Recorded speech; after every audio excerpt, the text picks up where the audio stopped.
Good evening, everybody. Thanks for joining us here on the Ice ASTV. Of course, Wayne Kosior of Wayne's World joining us for part one.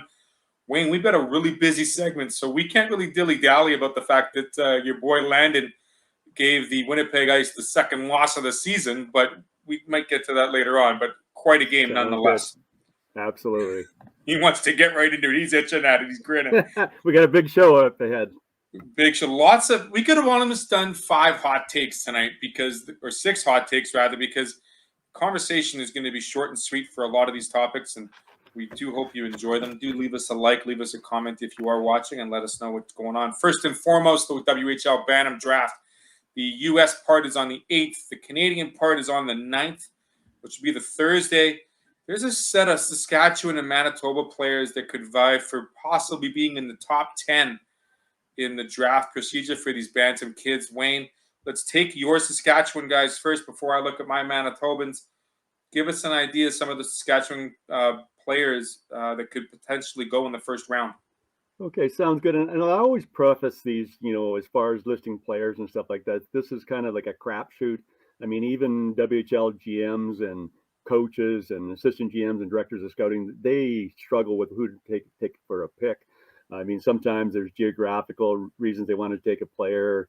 There can be a number of reasons type thing. And again, the bottom line is no matter where you're drafted at, or even if you're not drafted, everything changes tomorrow, and it depends on what you do from that day on, which is important. So with that being said, I mean, the number one guy that jumped up for Saskatchewan is a kid that's been kind of, potentially mentioned as a number one overall pick, and that's Berkeley Catton.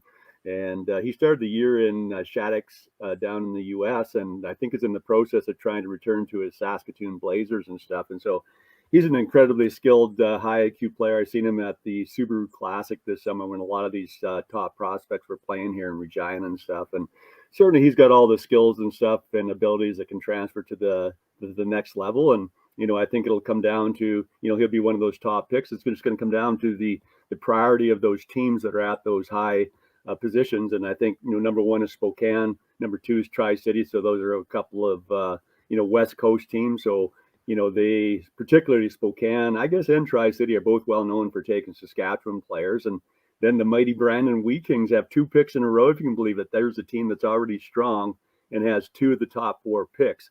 So certainly if Catton goes past 1 and 2, I would strongly suggest he'll end up as a Brandon Wheat King. So, there's just one player, but I mean, there's a number of players I'm going to just cite and mention. I've got a few notes here. Tyson Bukowski from Saskatoon Blazers, and I think I got about 6 Saskatoon Blazers on this list. And it's just an incredible organization. I mean, Saskatoon as a hockey town has generated a lot of high-end Western hockey league players, and, a number have gone on to the NHL. But, there's a decent-sized left-hand defenseman. He's going about a point a game, I think, in midget AAA. And so he's a kid that probably is going to go in the first round by the looks of it. Second round, probably at the latest.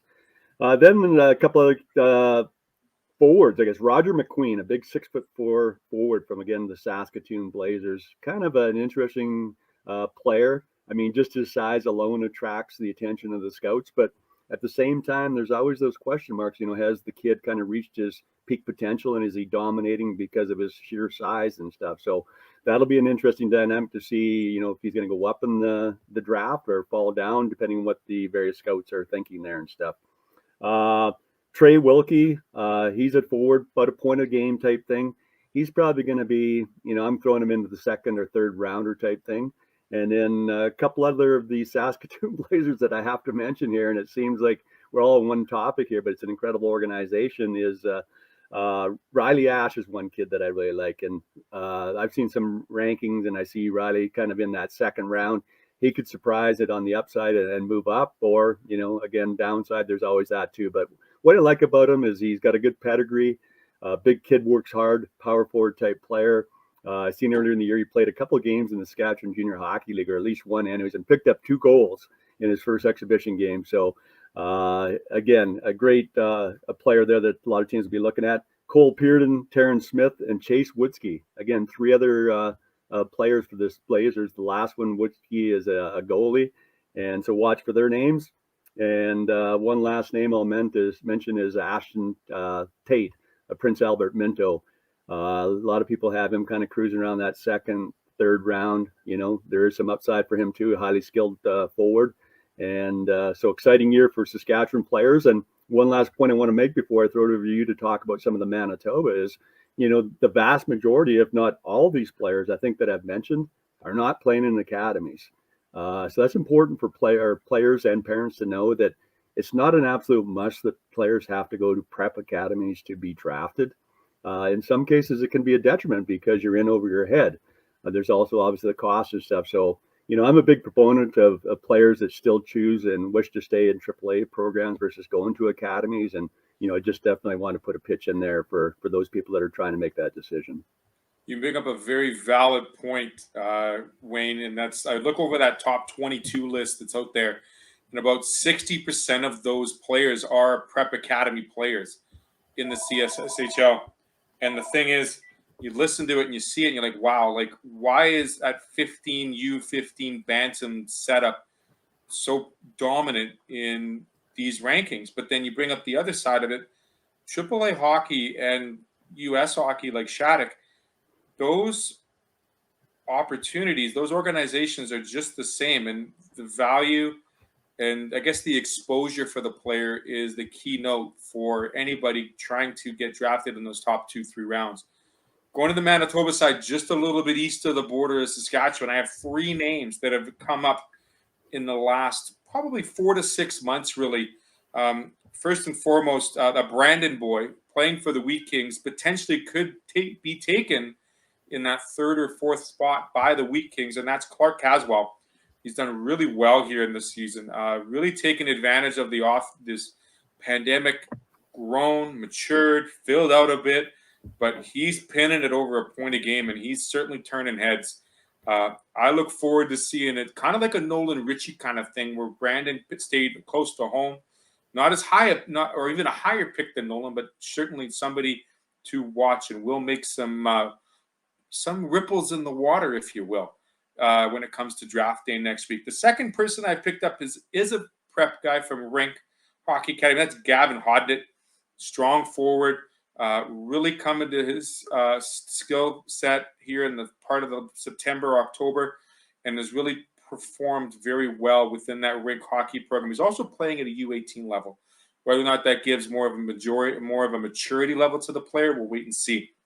And the last player, kind of more dear to my heart, offensive defenseman, head up all the way, similar to like a Paul Coffey, Ray Bork kind of guy. And that's Jonas Wu, just under a point a game, playing for the Winnipeg Bruins, the AAA program here in Winnipeg.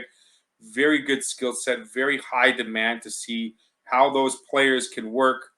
And hopefully we get Mr. Wayne back here in a second. I don't know where he went, but I'll just finish with Jonas. Really good player with the Bruins organization. He's done tremendously well. I hope to have him get picked up here in the 1st round. He's kind of slated around that number 17 to 20 prospect, depending how you think about it, how you look at it. Bottom line is those 3 players could be set to go in the 1st, 2nd round of this upcoming Bantam U15 draft. That goes down, like I said, December 8th and 9th. It's the first time in a very long time, if ever, that we've seen a Bantam draft being done in December as opposed to at the end of the season, May, June. Certainly a little bit different for these players because of what happened with the pandemic, not having their draft last year, but also looking at it from the standpoint saying, okay, here's the scenario of giving these players their opportunity to get in. And the bottom line is, I hope we can get going here with some great opportunity for these players. Of course, everybody wants to hear their name mentioned, and hearing their name mentioned in the draft is the most exciting thing for those players. I mean, whether it's the 1st round, whether it's the latter rounds, just hearing your name getting drafted is so amazing to hear. But as a player, as a parent, and as a team, you've made that mention, you've made that selection, and we're going to get it to once Wayne joins us here in a second. Hopefully he gets the chance to reboot. It's what you do after the fact.